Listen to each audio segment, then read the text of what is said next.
지금 찬송가 94장 같이 찬양하시겠습니다. 찬송가 94장 예수님은 누구신가 같이 찬양하시겠습니다.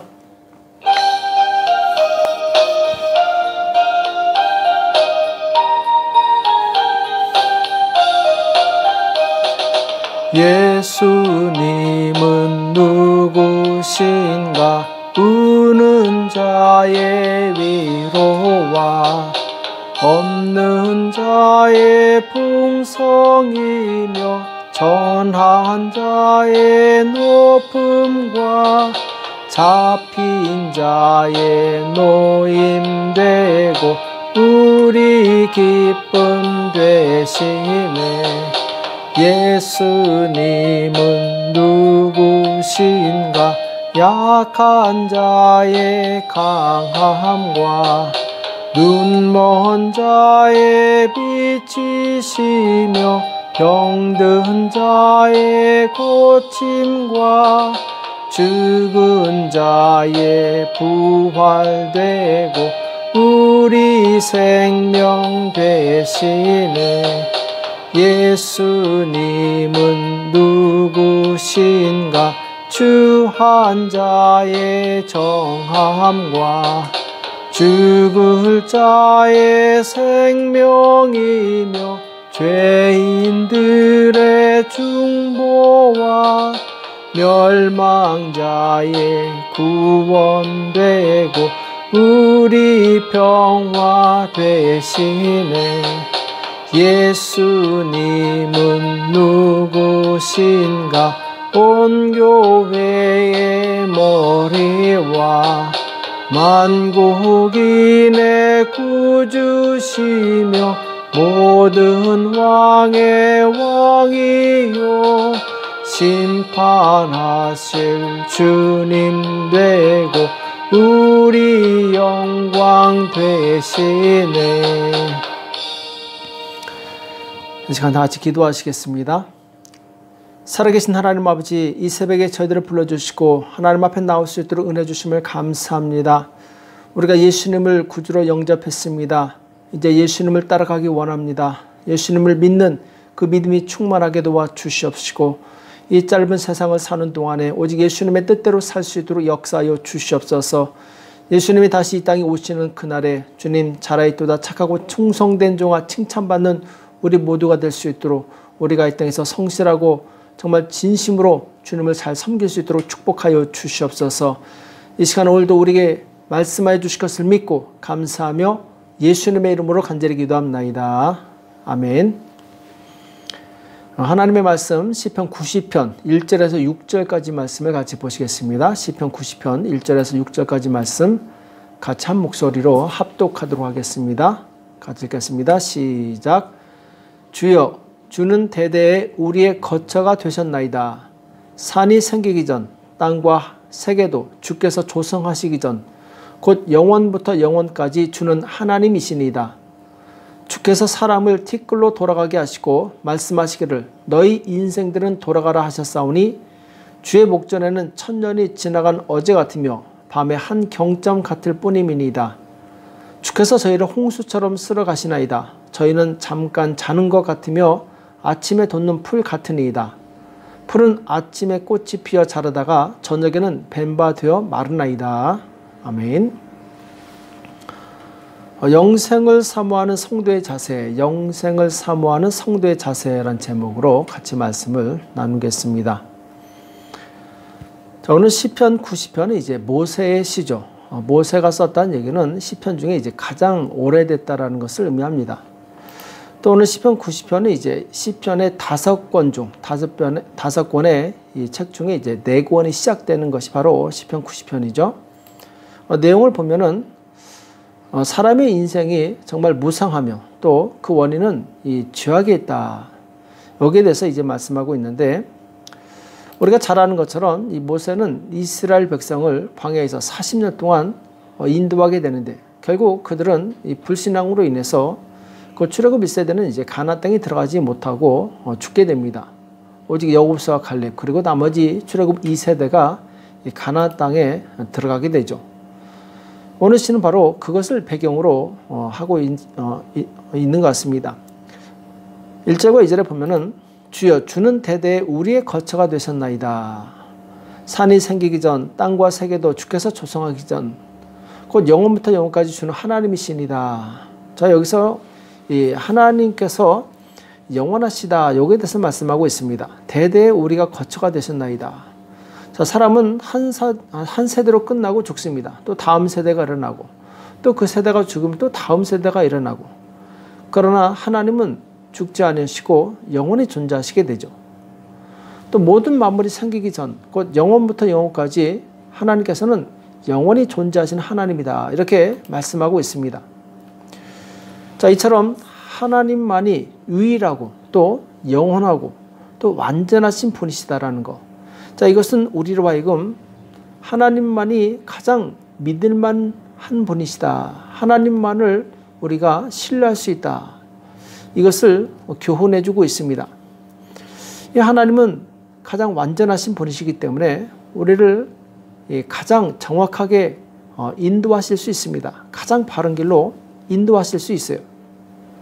우리는 연약하기 때문에 때로는 방황을 합니다. 어디로 가야 될지 모르고, 그리고 인생의 큰 풍랑을 만나서 고통을 당하기도 합니다. 자, 그런데 하나님께서는 바로 이렇게 연약한 우리 인생에게 보호자가 되어주시고 그리고 구원자가 되어주신다는 것이죠. 그래서 사람이 가장 안전하고 가장 행복할 수 있는 것은 영원하신 하나님께 자신의 인생을 맡기는 것입니다. 하나님을 의지하고 하나님 품 안으로 들어가는 것이죠. 마치 병아리가 그 암탉의 품에 들어갔을 때 바람과 비를 피할 수 있는 것처럼 우리 또한 하나님 품 안에 들어갔을 때 이 땅에서 여러 가지 고난과 어려움들을 능히 이기고 또한 보호받을 수 있는 것을 의미합니다. 자, 안타깝게도 이스라엘 백성은 하나님의 백성임에도 불구하고 하나님의 놀라운 은혜를 경험했음에도 불구하고 광야에서 하나님을 온전히 신뢰하지 않습니다. 조금만 불편하면 하나님께 불평하고 원망합니다.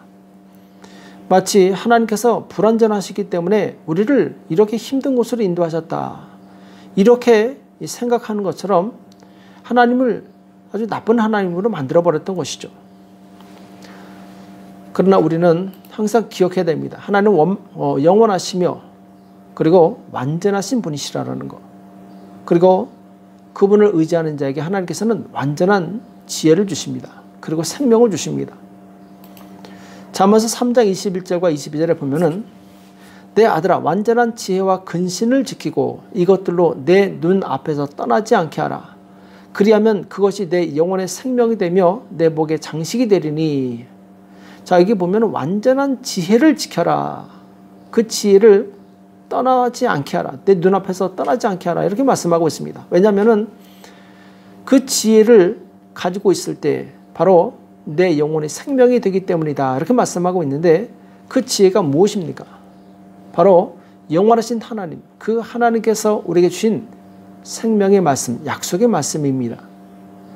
그래서 내 인생에 때로는 내 마음에 들지 않고 내가 원하는 방향으로 가지 않을 때가 있습니다. 자, 그렇다 할지라도 하나님의 인도하심을 믿고 신뢰하고 끝까지 따라가다 보면 하나님께서 마침내 선한 길 그리고 가장 완전한 길로 우리를 인도하시는 것을 경험하게 될 것입니다.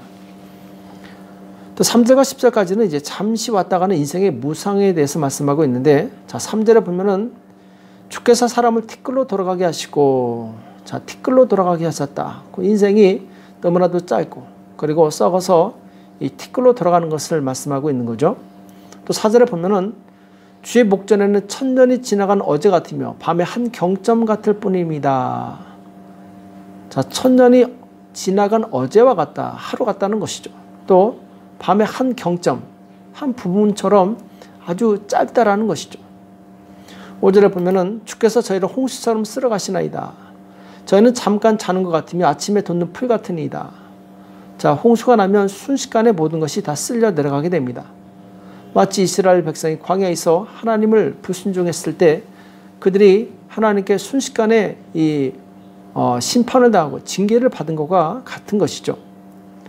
풀은 아침에 꽃이 피었다가 자라다가 저녁에는 뱀바되어 마르나이다. 사람의 인생이 풀과 같아서 아침에 피지만 저녁 때는 뱀바되고 그리고 말라서 없어지는 것을 의미하고 있죠. 자, 이처럼 이 사람의 인생은 너무나도 짧고 그리고 허무합니다.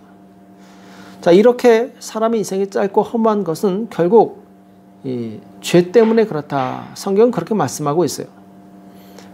하나님을 떠나서 불순종한 사람은 결국 허무한 인생을 살 수밖에 없습니다. 7절과 8절에 보면은 우리는 주의 노에 소멸되며 주의 분내심에 놀라나이다. 주께서 우리 죄악을 주의 앞에 놓으시며 우리의 은밀한 죄를 주의 얼굴빛 가운데 두셨사오니. 자, 하나님께서는 우리 죄악을 우리 앞에 두신다. 주님 앞에 놓으신다. 드러내신다라는 것이죠. 그리고 감춰져 있던 내 은밀한 죄까지도 하나님께서는 빛 가운데 드러나게 하신다고 말씀하고 있습니다.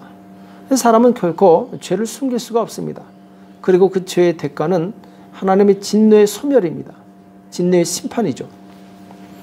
자, 그럼 우리가 이런 인생 무상의 길에서 벗어나려면 바로 예수 그리스도의 은혜로 속죄함을 받고 죄사함을 받는 방법밖에 없습니다. 예수님이 이 땅에 오셔서 방황하며 길을 잃었던 많은 사람들에게 참된 진리의 길을 가르쳐 주셨습니다. 그분이 말씀으로 영생의 길을 보여주시고 천국 가는 길을 말씀해 주셨어요. 무엇이 참 진리인지 말씀해 주셨습니다. 곧 예수님께서 내가 곧 길이요 진리요 생명이니 나로 말미암지 않고는 아버지께로 갈 자가 없다고 말씀하셨습니다. 또한 예수님께서는 생명의 능력이 있었습니다.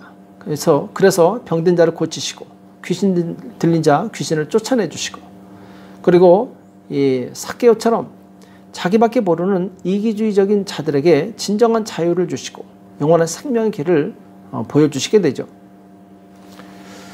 우리가 인생의 방황에서 벗어나 바른 이 생명의 길을 가려면 내 중심적인 생각을 버려야 됩니다. 대신에 예수님 중심적 생각으로 바꿔야 됩니다. 한마디로 주인을 바꿔야 됩니다.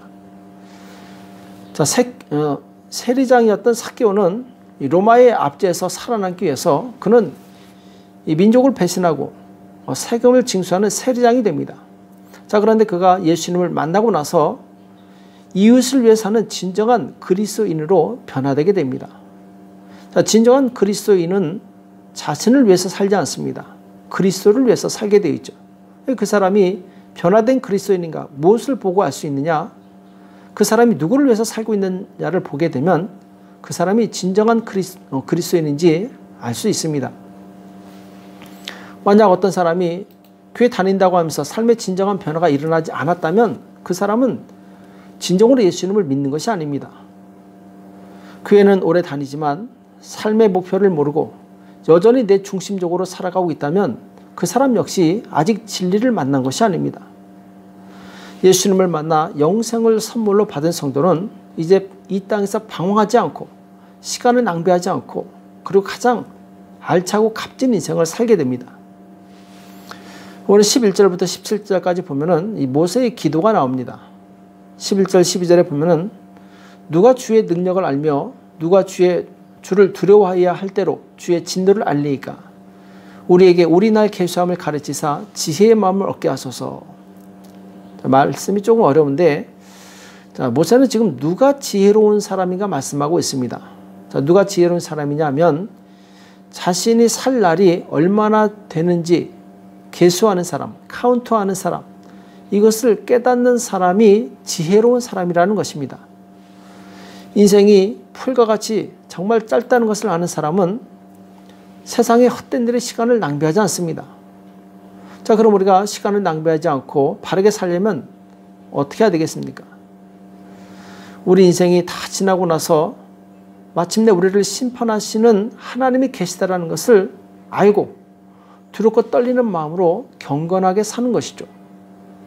오늘 말씀에 보면 누가 주의 노의 능력을 알며 누가 주를 두려워해야 할 대로 주의 진노를 알리까. 자, 이것은 이 마지막 날에 하나님께서 공의로운 심판을 하실 거라는 말씀이죠. 이 심판을 아는 사람은 죄를 짓지 않고 근신하며 절제하며 살게 됩니다. 하나님을 알지 못했던 어거스틴은 이 젊은 날 술과 여자로 방탕하게 보내게 됩니다. 그러나 이 훗날 복음을 듣고 영생이 있음을 알고 또 마지막 날에 하나님께서 세상을 공의로 심판하신다는 것을 알고 나서 완전히 새로운 인생을 살게 됩니다. 예수님께서도 이 땅에 오셔서 자기를 따르는 자들에게 무엇을 위해서 살아야 되는지를 말씀해 주셨죠. 요한복음 6장 27절에 보면은 썩는 양식을 위하여 일하지 말고 영생하도록 있는 양식을 위하여 하라. 이 양식은 인자가 너에게 주리니 인자는 아버지 하나님의 인치신 자니라.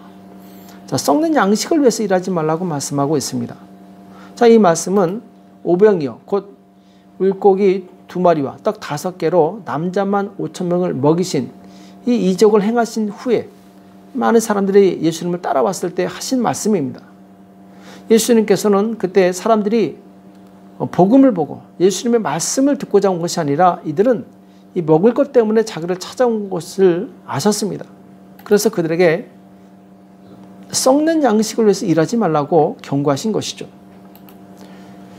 어느 갤럽 연구에 보면은 많은 사람들이 교회에 오는데 그 가장 큰 이유가 무엇이냐 했을 때 마음의 평안을 얻기 위해서라고 합니다.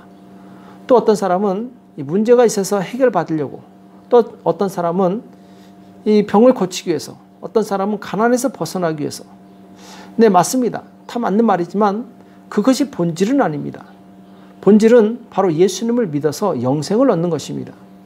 그리고 예수님을 믿어서 예수님과 친밀한 교통을 나누고, 그리고 예수님과 항상 동행하기 위해서 예수님을 믿는 것이죠. 그래서 예수님을 믿는 사람은 이제 자신의 이익을 위해서 살지 않습니다. 예수님의 명령에 순종해서 진리의 사람이 먼저 되고, 그 다음에 많은 영혼들을 진리 가운데 돌아오게 하는 이 복음사에게 자신을 바치게 되죠. 예수님이 진리심을 알고 자신의 일생을 예수님을 위해 드리고자 하는 사람들은 이 하나님의 일을 하고자 열망하게 됩니다. 자, 그 하나님의 일이 무엇입니까? 요한복음 6장 28절과 29절에 보면은 저희가 묻되 우리가 어떻게 하여야 하나님의 일을 하오리까? 자, 많은 사람들이 예수님께 와서 우리가 어떻게 하면 하나님의 일을 할 수 있습니까? 이렇게 여쭤보게 되죠. 이때 예수님께서 이렇게 말씀하십니다. 하나님의 보내신 자를 믿는 것이 하나님의 일이니라. 하나님의 보내신 자를 믿는 것이 하나님의 일이니라. 그렇습니다. 우리가 하나님을 믿는 것, 그리고 다른 사람으로 하여금 예수님을 믿게 하는 것, 이것이 바로 하나님의 일이라는 것이죠. 하나님의 일은 영원한 보장이 있습니다. 영원한 상급이 있어요. 우리 이 땅에서 이 하나님의 일을 위해서 존재하고 이 하나님의 일을 위해서 사는 것이죠. 자, 하나님의 보내신 자를 믿는다. 이것은 곧 예수님께서 하나님의 아들이심을 믿고 또 예수님께서 하신 모든 말씀이 진리임을 알고 순종하는 것을 의미합니다. 왜냐하면 영생에 이르는 유일한 길이 예수님이기 때문에 그렇습니다. 자, 우리는 풀과 같이 짧은 인생을 살고 있다고 성경은 말씀하고 있습니다. 그렇다면 이 짧은 인생, 정말 가장 보람있고 알찬 인생은 무엇이냐?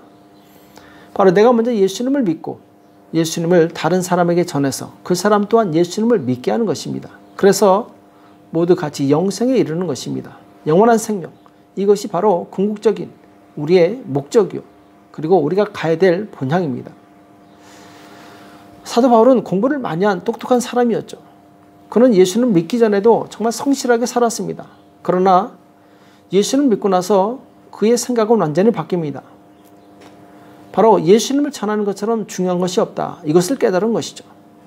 그래서 그때부터 그는 평생 예수님의 복음을 전하기 위해서 소아시아 지역을 전역을 돌아다니면서 교회를 세우게 됩니다.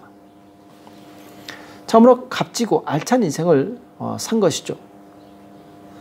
오늘 모세는 다음과 같은 시로 이 시를 마무리하고 있습니다. 13절에 보면은 여호와여 돌아오셔서 언제까지니까 주의 종들을 긍휼히 여기소서. 자, 허무하고 짧은 인생을 사는 이 연약한 사람에게 중요한 것이 있다면 바로 하나님의 긍휼하심을 덧입는 것입니다. 우리는 무지하고 연약합니다. 우리 어리석음 가지고 세상을 이길 수 없습니다. 오직 하나님께서 나를 불쌍히 여겨주시고 하나님께서 나를 도와주셔야지만 내가 세상에서 승리하는 삶을 살 수 있습니다. 14절과 15절에 보면 아침에 주의 인자로 우리를 만족해 하사 우리 평생에 즐겁고 기쁘게 하소서. 우리를 곤고케 하신 날수대로와 우리의 화를 당한 연수대로 기쁘게 하소서. 여기 보면은 우리의 평생에 즐겁고 기쁘게 하소서 반복적으로 기도하는 내용이 나옵니다. 우리 영혼을 만족해 하고 평생 즐겁게 하실 수 있는 분은 오직 예수 그리스도밖에 없음을 우리는 믿습니다. 예수님께서 내 안에서 참 주인이 되시고 나를 이끄실 때 나는 참된 평안과 기쁨을 누릴 수 있습니다.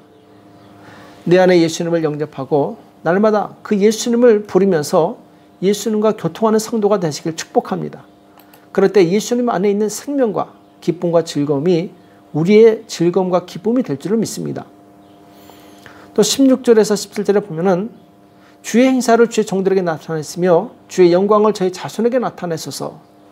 주 우리 하나님은 은총을 우리에게 임하게 하사 우리 손의 행사를 우리에게 견고케 하소서. 우리 손의 행사를 견고케 하소서. 이렇게 말씀하고 있습니다. 자, 여기 보면은 주의 행사를 주의 종들에게 나타내시며 또 나타내소서, 임하소서, 견고케 하소서 이런 단어가 나옵니다. 자, 이것은 무엇을 의미합니까?